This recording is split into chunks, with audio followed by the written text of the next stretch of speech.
রোজ রোজ দোকান থেকে তেলে ভাজা কিনে খাওয়া ঠিক না, কিন্তু বিবেক শুনলেও মন শুনতে চায় না।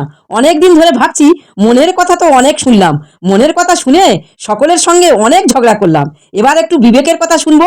বাড়িতে এমন একটা তেলে ভাজা বানালাম যে মন বিবেক সবাই খুশি হয়ে যাবে। কম তেলে দোকানের মতো বেগুন রেসিপিটা বানানোর জন্য প্রথমে একটা বেগুন চাকা চাকা করে কেটে নুন মাখিয়ে রেখে দিলাম। এবার একটা বাটিতে কিছুটা বেসন, 1 চামচ কর্নফ্লাওয়ার ও সামান্য বেকিং সোডা নিয়ে নিলাম। তারপর পেস্ট করা রসুন, শুকনো লঙ্কা, আদা, জিরে, গোলমরিচ ও পেস্ট করা ধনে এবং স্বাদ মতো লবণ দিয়ে অল্প অল্প করে জল মিশিয়ে একটা মিশ্রণ তৈরি করে নেব। মিশ্রণটা বানাতে বানাতে অল্প হলুদ গুঁড়ো, গরম মশলার গুঁড়ো, ভেজে রাখা গোটা মৌরি এবং সামান্য জল দিয়ে যতক্ষণ একে অপরের সঙ্গে না মিশে যাবে ততক্ষণ বারে বারে ফেটে নিতে হবে। আধ ঘন্টা পর উনুনে একটা কড়া চাপিয়ে কড়াতে পরিমাণ মতো রাইস ব্র্যান অয়েল দিয়ে দেব, তবে অতিরিক্ত না।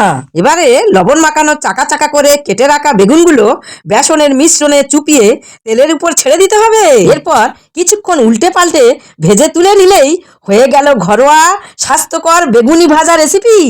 আহা, কি নরম! ছেলে তো খেয়ে খুব খুব খুশি হয়ে যাবে।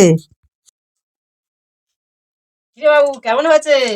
সব নরম আর মজমচে, দারুণ লেগেছে বন্ধুরা। Like, comment, share.